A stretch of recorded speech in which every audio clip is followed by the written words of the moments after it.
So tonight we're going to talk about how to build a stronger, scalable dental practice. Well, actually, expanding, selling, retiring smart for retiring smart for dentists. I'm going to talk about the business elements of a dental practice. Um, our agendas, we're going to talk about how to build a stronger, scalable dental practice, understanding the current dental business landscape, some research that we've done, budgeting for sustainable growth, and measuring success through KPIs. I think there's some pretty good information in here that you'll want to take notes on and take a look at. And then preparing for your next phase, maximizing your practice value, knowing when to sell or transition, build a practice value before sale, and try to simplify the selling process as much as possible. And then obviously retiring smart, kind of designing your retirement strategy, things to think about, transitioning out of dental practice ownership and really like into the legacy phase. So the first part is how to build a stronger, scalable dental practice. I think we need to do that. We need to look at the current dental business landscape. The U.S. dental industry continues at a moderate expansion. We're really looking at a cumulative growth rate, CAGR, cumulative annual growth rate. Is that what that stands for? 3.3% through 2030. That's the Planet DDS 2025 outlook. That's what they're expecting. Consumer dental spending rose about 3% in 2025 and stands at 8% higher than pre-pandemic levels. But inflation and staffing shortages really temper the growth, right? It makes things a little bit more challenging. Only 45% of dentists report confidence in their business outlook, which is a little bit disappointing. We'd like for everybody to feel very confident, but I think it sends the message that the market can be a little bit challenging at times. Demand for elective and cosmetic dentistry is recovering, yet profit margins are tightening. And obviously, uh, elective and cosmetic is tied to the economy quite a bit. Okay.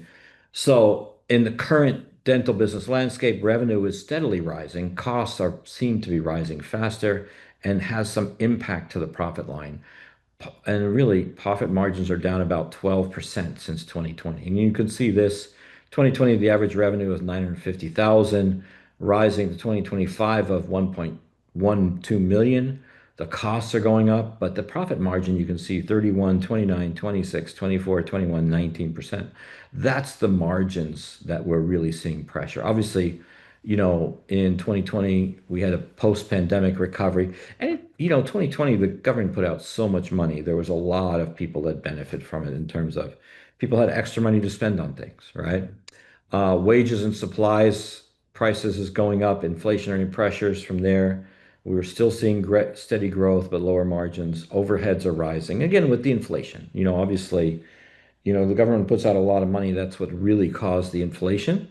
So we had a nice boom there for a little bit, but it created some more issues when it comes to margins. Some of the primary things in the dental business that we're seeing issues with is staffing. A lot of hygienists and assistant shortages are driving labor costs up about 20% since 2020. Again, this is national averages, right? Supplies and materials 5% year over year due to tariffs and logistics costs. A lot of troubles with the pandemic and logistics and everything else like that. And then obviously the tariffs that are creating predictability issues in our economy. Technology, digital scanners, AI imaging, CAD/CAM scanners, and now account for up to 25% of annual capital spending.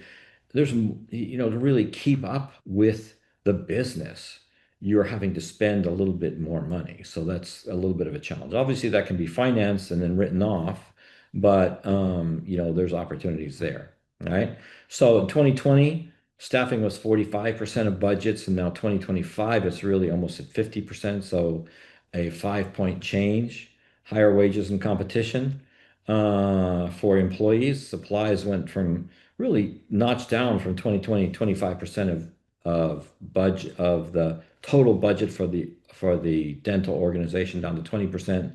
Technology, though, more than outpaced that. And then rent and admin actually has come down a little bit as the economy has tightened a little bit. There are more places to rent, right? So our rental rates, if you are looking for new places, can come down. And that's basically cost structure comparison. Okay. Um, Opportunities under the One Big Beautiful Bill. There are some opportunities to help dentists and so forth. Obviously, the 20% pass-through deduction for an S corporation or an LLC uh, was made permanent. That was supposed to expire at the end of 2025, but the big beautiful bill made it um, permanent. 100% bonus depreciation has been restored. So any equipment you can buy, you can write that all 100% off in the year that you buy it. So that's great. There are some Medicaid funding adjustments pending that might cause some troubles. There's possible lower reimbursements for public payer practices. Um, and then so it really kind of creates this dual impacts. You have tax savings opportunities, but you're also going to have some risks for reimbursement, right? And whether or not those reimbursement rates are going to be the same, right? A few other things in the one big beautiful bill, continuing education and licensing, those are all fully deductible with a expanded scope. Equipment purchases we just talked about. Entity taxation, we also have an additional 10% pass-through exemption. Retirement planning, they have higher deductible limits and payroll credits for possible retirement plannings that you can offer to yourself and to other staff. You can get tax credits and reimbursements for certain staff. Um, Practice startups, the deduction cap was raised from 5,000 to 25,000. There are sometimes optional deferral of payroll taxes. And the IRS, is trying to become more and more efficient, and they have to because the IRS has lost 25,000 employees in the last 6 to 7 months. They're down from 100,000 to 75,000. So they've had to look at ways to be more efficient. So they look at some safe harbor rules to reduce audit exposure. Sure, if your expenses are within certain categories or within certain percentages of sales, they're not going to really, they're going to pass over any potential audits. And quite honestly, the IRS doesn't have the staff to audit. Before Trump laid off 25,000 IRS agents, they already said they didn't have enough staff to audit. So it is clearly something that's not a huge risk right now. 2025 is a year of both opportunity and constraint for dental practices with rising costs, new tax advantages. Budgeting can effectively determine whether your growth plan adds value and or simply just adds expense. Um, I think in terms of allocating funds for new hires, technology, and marketing is obviously really, really critical, guys. I mean, everybody all of my clients that I work with, whether they be in the dental practice or any other type of service practice, marketing is becoming a huge issue. And especially, marketing, in social media becomes a huge issue. Talent shortages, we'll talk about staffing. Shortages, wage inflation, people are demanding competitive pay, benefits and retention programs. Again, we're suggesting about 35% of the budget focus on retention, cross-training to avoid rehiring costs. I think a good thing about the dental business, especially with certain assistants and hygienists, is that there's a lot of people that are willing to work part-time, obviously for good money, but they also can work at different practices and different days, right? Technology and equipment, you can use the one big beautiful bill to get bonus depreciation and shelter your income, making it essentially a tax-free purchase. Marketing and brand growth. Really, this is what's really important in marketing, especially social media marketing, and making sure that what you're doing is working. You have to ROI track it, okay?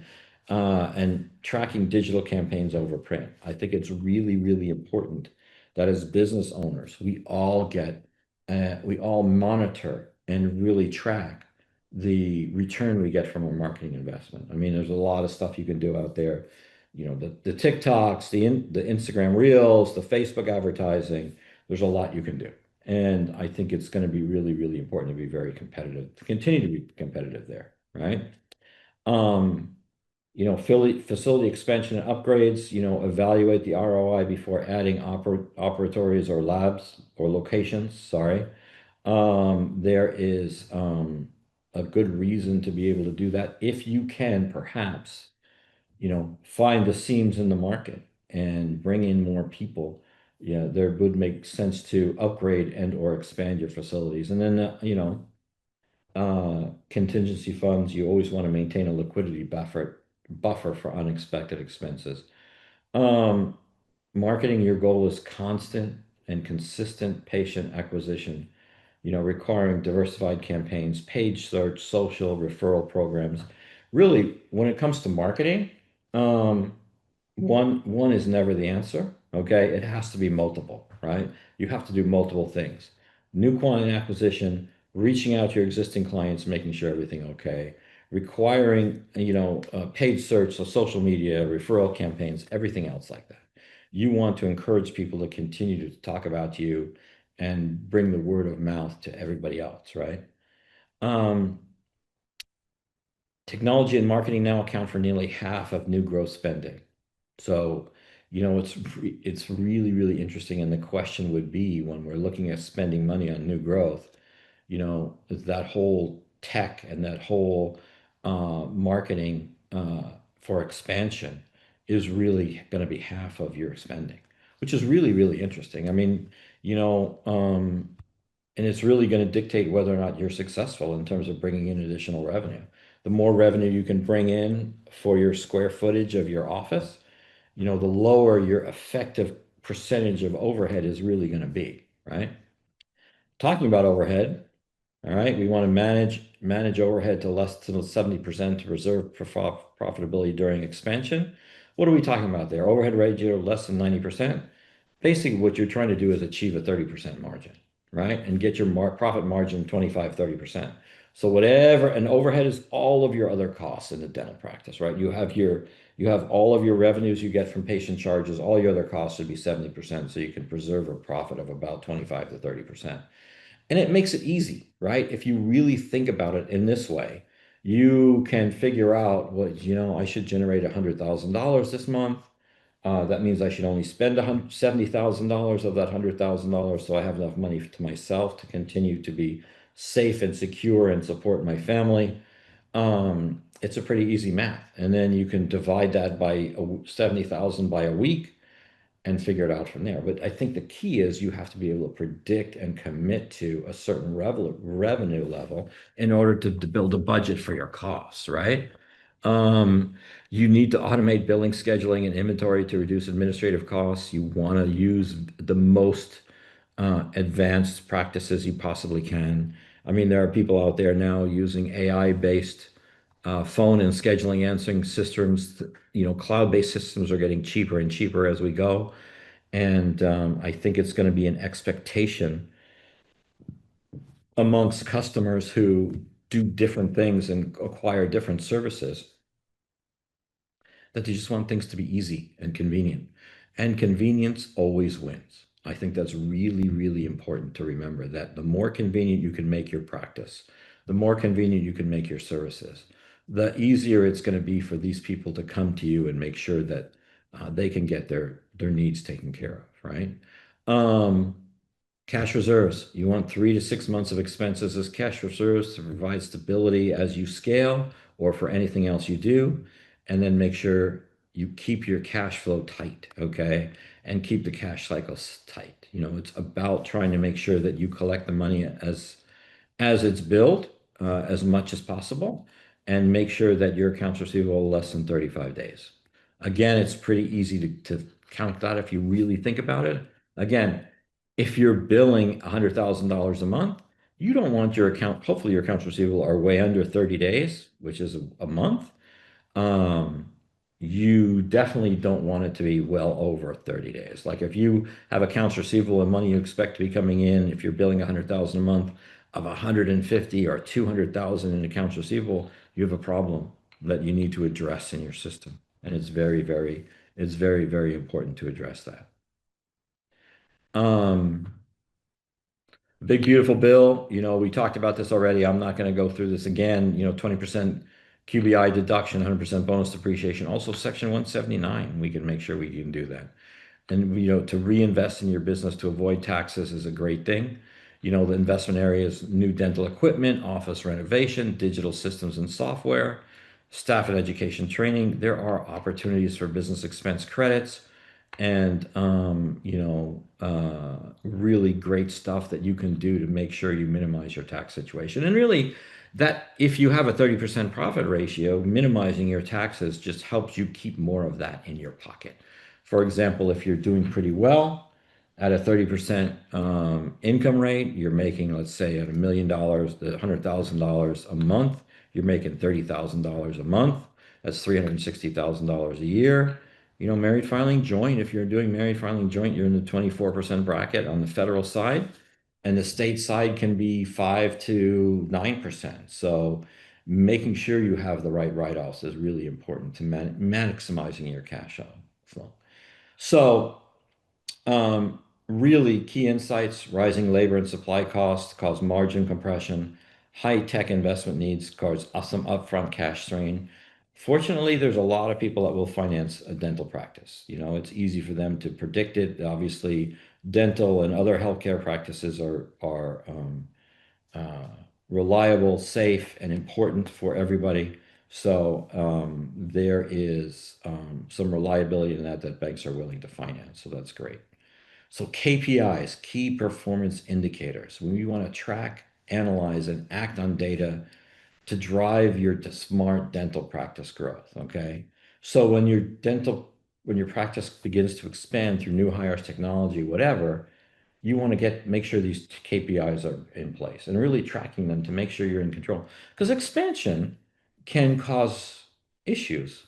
It's always the unintended consequences of something that really makes things very interesting. I mean, you could add bunches of new types of clients and patients to your practice, and suddenly you're like, we haven't seen this before, or they're not paying me on a timely basis, or whatever. So you can really get some weird shifts in your business, right? Financial KPIs, revenue growth rate, okay, year over year increase in collections. You definitely want to look at that every month to see if you're doing better this year than last year and understand why and figure out what the ramifications are. There may be a general downturn in the economy, right? There may be an uptick in the economy. There may be more demand for cosmetic procedures, or, I've been through this with several dentists where we say, okay, why was your numbers higher this month than last month? Oh, we did a promotion, we got this, and did it work? Well, look at your bottom line. This is great. Okay, it's a great bottom line. So you want to do it again, right?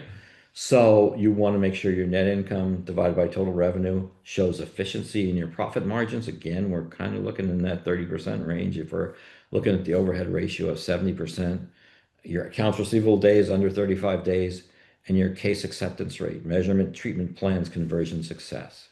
Like if you are proposing cases to clients and you're closing, I mean, base level is like 50-50, right? 50%.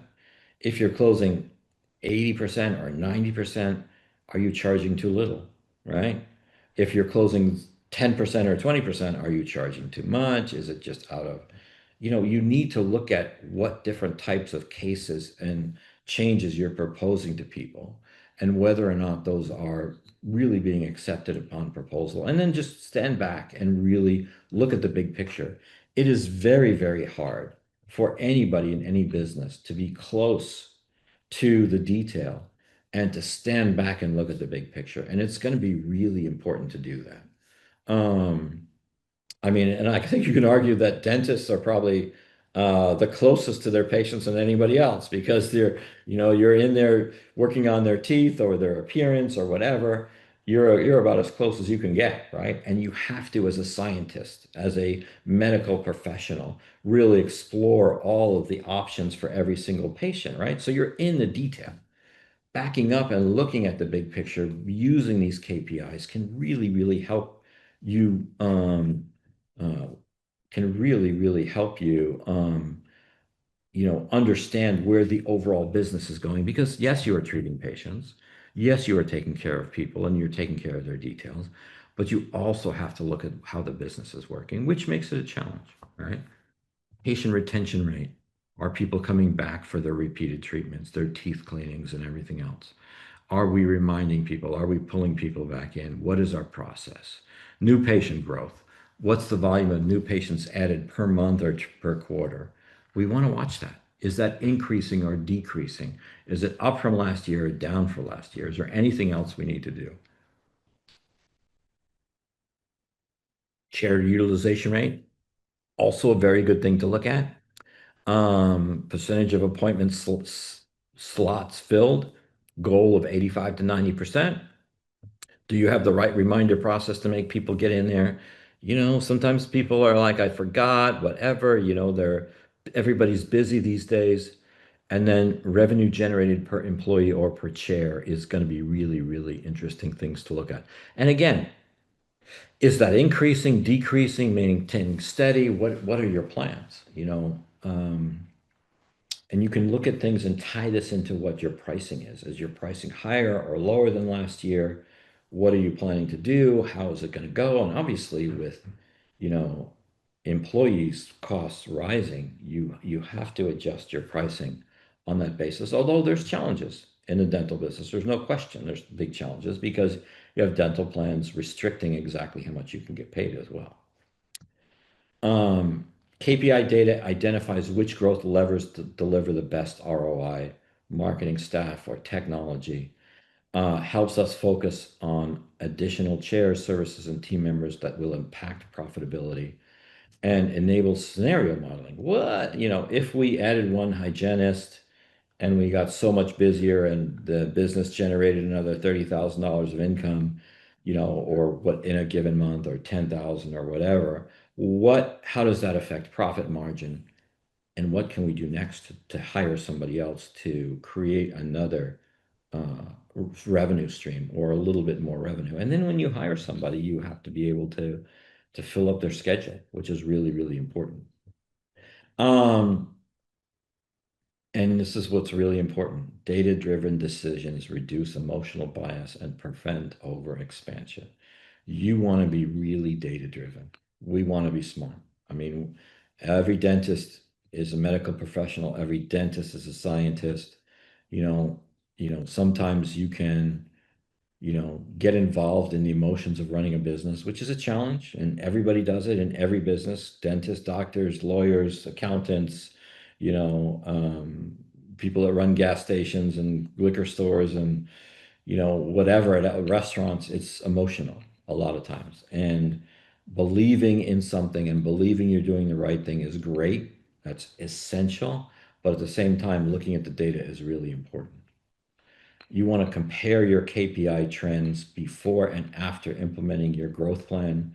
You want to evaluate the ROI using 6 and 12-month benchmarks. That's so smart, right? So smart. Look at everything, right? Identify which metrics improved, plateaued, or regressed post-expansion. Use findings to refine future budgeting and staff decisions, right? So again, we're scientists, we're healthcare professionals, we need to be business owners as well, right? Comparing pre and post growth performance, you know, this is basically looking at a 2023 to 2025 example of different numbers that you can look at your profit margins where you are. Let's say you grew from 950,000 to 1.2 million is 26% change. Your margins were down maybe 2% in the higher costs, and maybe you need to find ways to reduce some costs or to increase efficiency. Sometimes increasing efficiency is making sure people are full, your hygienists are fully scheduled, patient retention rates, right? New patients per month. Looking at these things, really can help you understand how the business is going, right? So those are different things that you can look at and how you can compare those. And it could be month to month, you could do this quarter to quarter, you could do this year to year, whatever, but it's really great to look at. And because kind of makes you stand back and look at that big picture. So it's very, very important. So here's the lesson. Growth must be measurable. Financial and operational KPIs. Establish monthly reporting dashboard. So really, you would almost want to do this every month. Where are you at? How much you up? How much you down? What do the numbers look like? Efficiency defines value, margin and overhead. Audit costs quarterly. You want to make sure that if you can look at the costs and audit things and like see, spend some time to look at what your costs are or assign your office manager to look at the costs, right? Re- uh, Retention drives ROI, both patient and staff metrics, right? The more patients you're able to keep and continue to treat, the better your base load is going to be, the better your staff is going to be, So, prioritizing training and satisfaction is really important. And continuous review equals continuous growth. Looking at all KPIs and compare quarterly versus annual, monthly if you want to, whatever feels like you can get a grip on it is really, really important. And once you set these up, it's really not that challenging, right? Once you really learn to work with these things, it becomes a really, really extremely valuable tool. Because again, I mean, this is your profession, this is your business, this is your livelihood. Doing these things, are so, so critical to making sure that you're on the right track. So, now we get to the point where, you've been serving patients for a while and you think, you know what, I think I want to retire, right? So what is kind of the next phase in terms of maximizing your practice's value? And I've been working with several dentists lately in terms of maximizing their transition. There's obviously private equity people in the markets now looking to package dental practices and roll them up into a bigger business, and some of the deals that they offer are these combo deals where they buy 80% and they give you 20% of the bigger deal that you can hopefully get a second bite of the apple when they sell a group of practices to a much larger organization or take public or whatever they're going to do. So knowing when to sell or transition, recognizing the right time and how to prepare your dental practice for successful transition, right? Selling or transitioning dental practice is one of the most significant financial decisions of a dentist's career. Clearly, the key is to a smooth, profitable exit lies in timing. Knowing when you're ready, that's the most important, right? Knowing when you're ready, when the market is favorable, and when your practice is the most valuable. Things change over a 5-year period, over a 10-year period, over a 3-year period.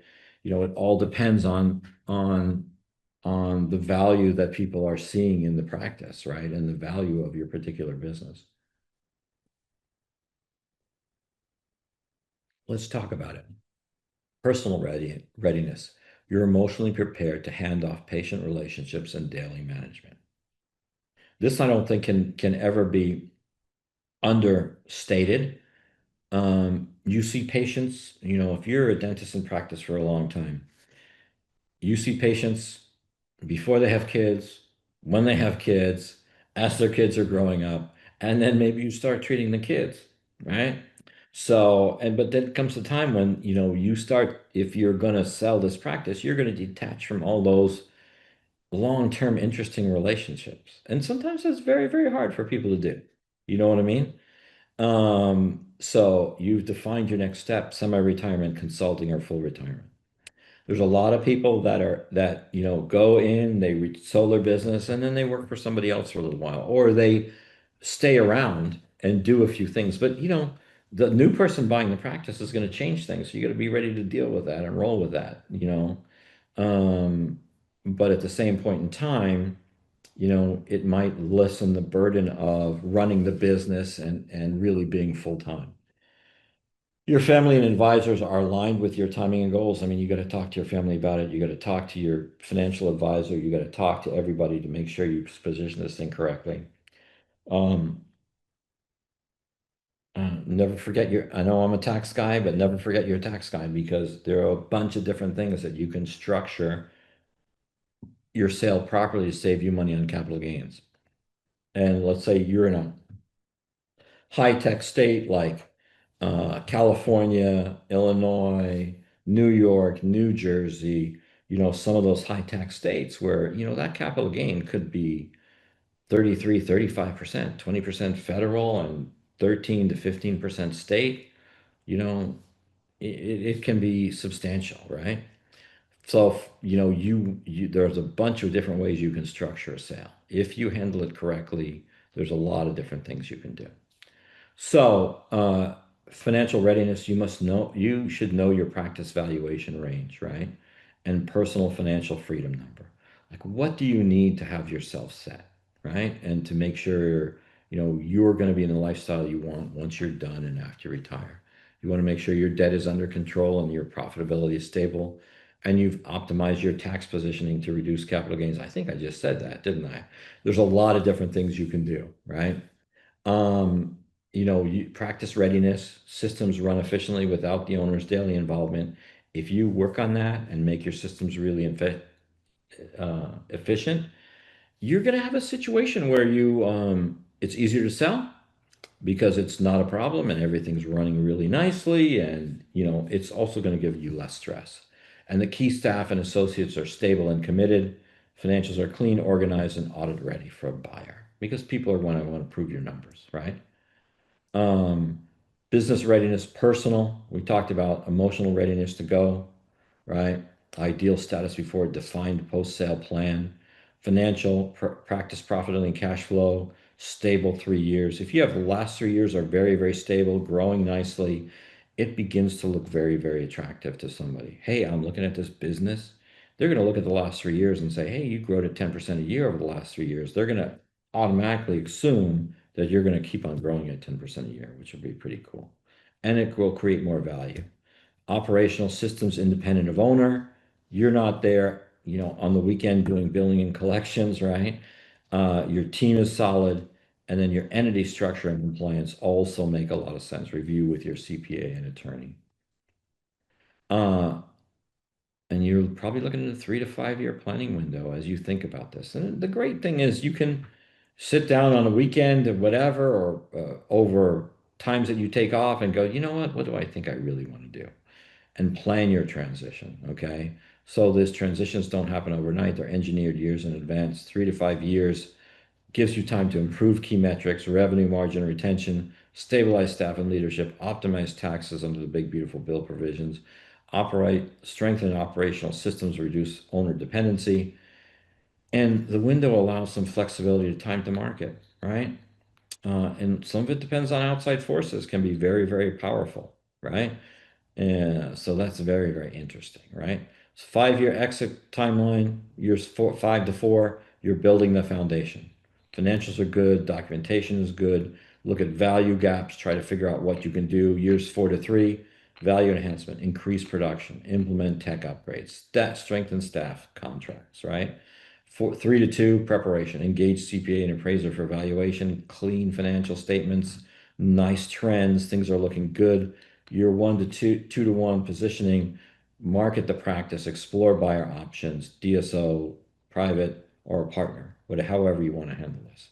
There's many, many ways to sell your business. Final year transition execution, negotiate terms, manage the handoff, optimize tax outcomes.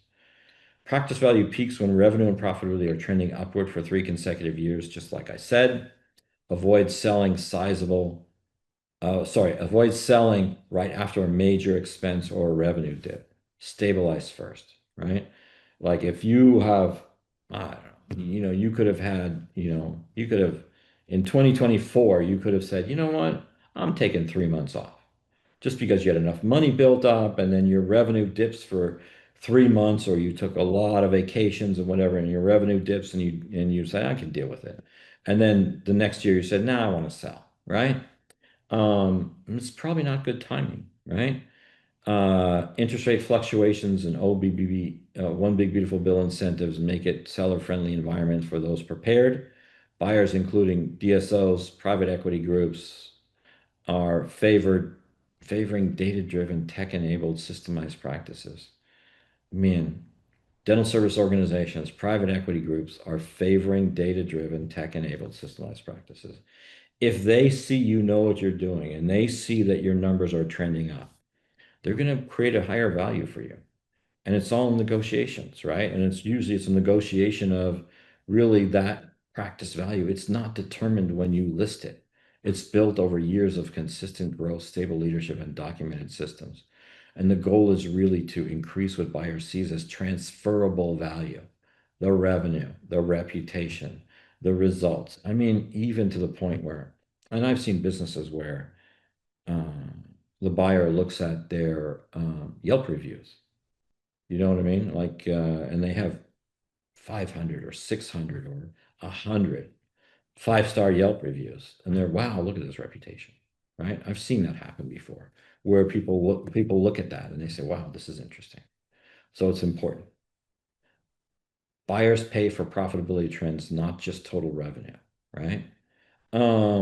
Sustained 3 to 5 year, 5% annual growth and 20 to 35% margin increases the valuation significantly. You know, people pay when they're buying something, they pay as a multiple, usually of EBITDA, of earnings before interest, depreciation, and amortization, right? Uh, Taxes are in there. Earnings before taxes, taxes, amortization, tax, and depreciation, and so forth, right? So, you know, so sustained growth, patient retention, a diverse patient base, and service offerings reduce perceived buyer risk. Ideal benchmarks, revenue growth greater than 5% year on year, shows scalability and demand. Profit margins above 25%, reflects operational efficiencies. Patient retention above 85% indicates loyalty and stable income. And you see, if you have these KPIs and you can show them to a buyer, they'll be like, wow. First of all, the fact that you're actually measuring them, the buyer's like, oh, this is important to them. So that's a good thing, right? New patient volume, great. Overhead ratio, again, predicts profitability. Well-documented owner-independent operation is worth more. Buyers look for practices that can run smoothly without the selling dentist. Strong leadership and team stability reduce transition risk. So streamlining systems, leadership, and team stability, systems and processes, predictable operations. Team stability, low risk, high value, right? Leadership depth sustains performance. Train an office manager or lead associate. You know what I mean? This is like things that you can do. Technology attracts buyers, upgrading to digital imaging, EHR, CAD CAM, whatever else you need to do to be at the top of the food chain when it comes to technology is always a good thing. And brand reputation enhances the goodwill. Maintain positive reviews and referral programs. The selling process simplified. There are many ways to look at it, right? Practice valuation is based on earnings, growth, and the risk profile, right? So many buyers evaluate using two methods: percentage of collections, okay? 60 to 100% of collections, quick estimate for smaller practices, larger practice, EBITDA multiple, 3 to 6 times, okay? EBITDA earnings before interest, taxes, depreciation, amortization, preferred by DSOs and investors. That's what they look at. So if you have a growing, stable operation, they may lean towards a 6x multiple, which is 6 times your EBITDA. If your EBITDA is $1 million a year, you could get 6 million for that. If they look at a 3 times multiple, you get 3 million. Huge change, right? Practices with upward profit trends and clean books command multiples. So, profitability, primary metric value. Um, EBITDA, it's also seller's discretionary earnings is another way to look at it. And it's really your EBITDA. For example, you may run certain costs through your business, right?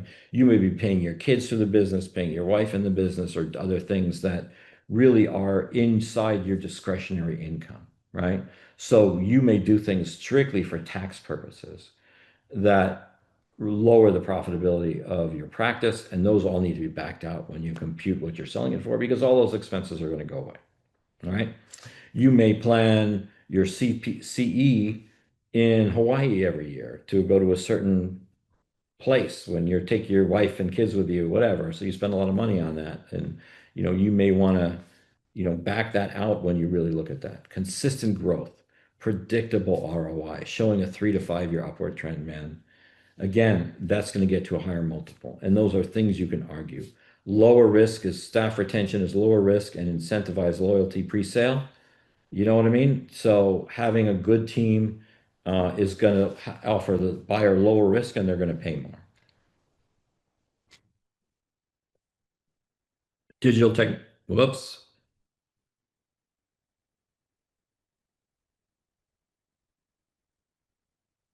Digital technology, sorry, got lost my slides there. Modern efficiency, again, same thing. Clean financials and transparency.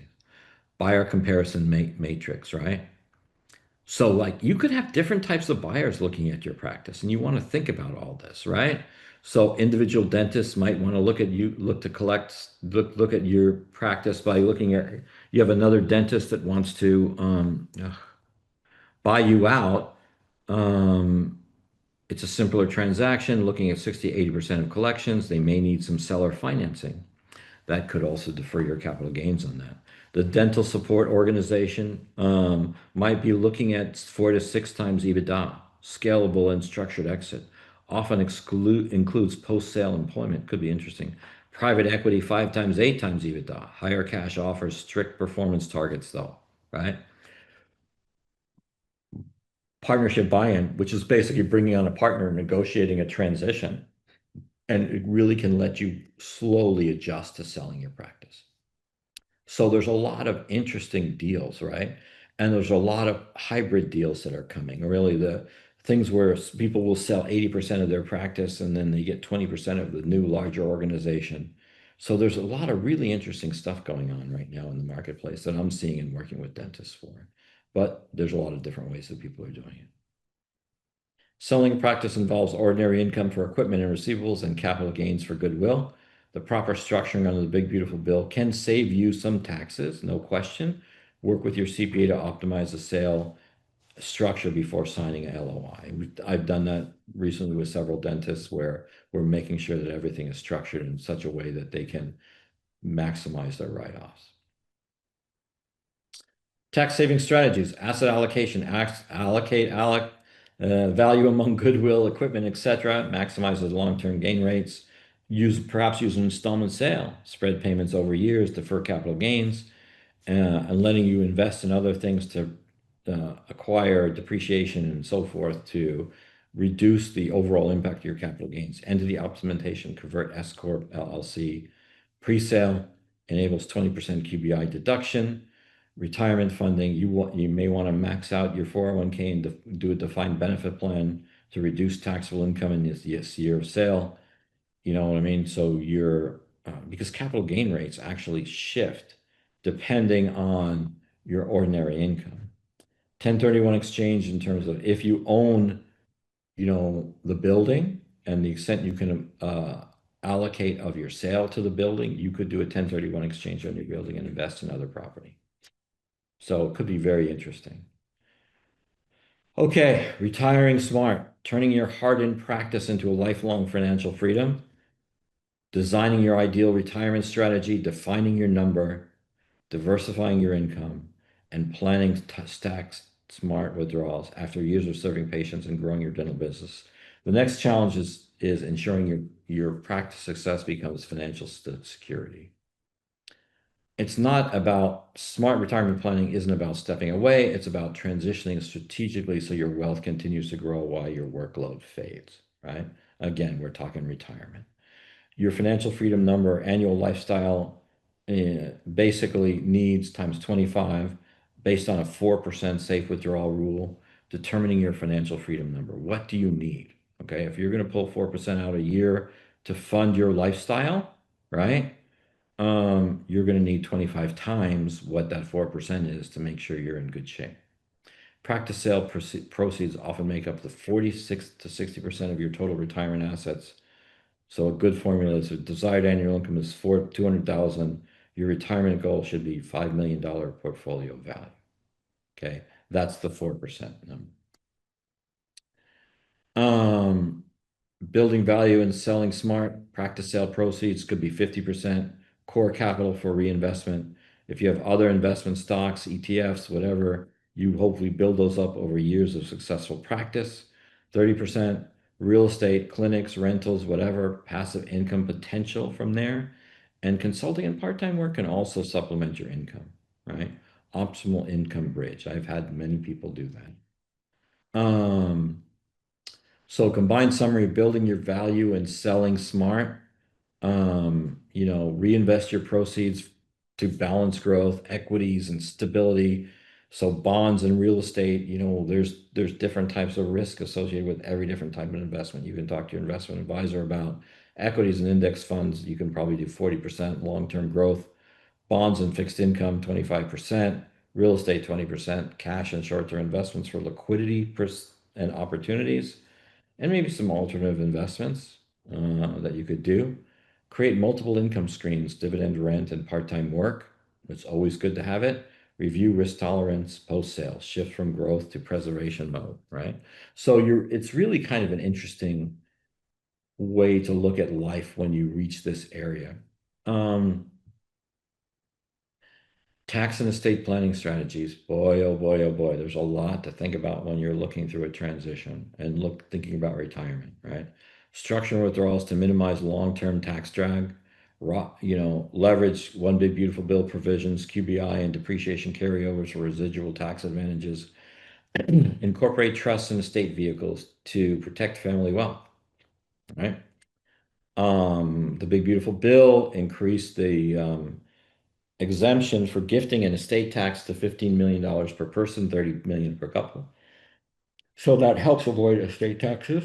You can do some Roth conversions to get tax-free growth from your qualified money that's in your 401k and so forth. There is a tax impact on that on the conversion. Installment sale can spread income over years and smooth taxable income, keep you in lower tax brackets. You can do things like a charitable remainder trust. If you want to do something like that to reduce your capital gains tax, there's a lot of issues. It's really, really important. If your practice, like we're talking about, is going to be 50% of your retirement assets, it's really, really critical during that plan where you're planning to sell is to get the right advice and consultation when it comes to, um, you know, the sale, because we've got to avoid taxes. There's a charitable remainder trust. There's a Section 453 trust. There's family limited partnerships. There's life insurance trust. There is a ton of stuff that you can use to preserve your value. And it all depends in really estate planning and tax planning is individual, right? It is really, really important to take advantage of it because it could save you hundreds of thousands, if not millions of dollars. Transitioning out of practice ownership. This is another way. Smoothly stepping back while protecting your wealth and your identity. A gradual transition. Maybe you're inviting a buyer in and you have a few more years of service that you're going to give, or you're inviting a partner in and so forth. And consulting and mentoring can supplement retirement income and purpose. Okay. That, again, the emotional side of retirement is a big deal, right? So phased retirement options, part-time or clinical work, 1 to 3 years, maintain income and patient trust. Consulting or mentoring, you can be flexible in that. Associate to partner transition. I have dentists that hire associates and get them to transition up to partners. DSO retention contract, again, same type thing where you earn additional income after the sale. Protecting your wealth post-sale, use asset protection tools, insurance, trust, diversified holdings, separate businesses, proceeds from personal accounts. You definitely want to do that. Review and update estate documents, wills, beneficiary, buy-sell agreements, and all the other stuff you have, all that lovely legal stuff you got to deal with. Maintain malpractice tail coverage for peace of mind in retirement. Wealth protection incentives, umbrella insurance is always great to have, and a revocable trust for asset protection. You could definitely use that to prevent creditor access. Health and long-term care insurance. Long-term care is very, very expensive, right? So avoids eroding retirement savings if you're able to put that away, before you retire. And malpractice tail policy is also very important. Aligning personal goals with financial realities. Define your new purpose: family, travel, teaching, philanthropy, leisure, whatever you want to do. Match your desired lifestyle with cash flow projections and regularly review and adjust your investments for inflation and longevity. You want to make sure your money is going to last, and you want to watch what you're spending and everything else like that.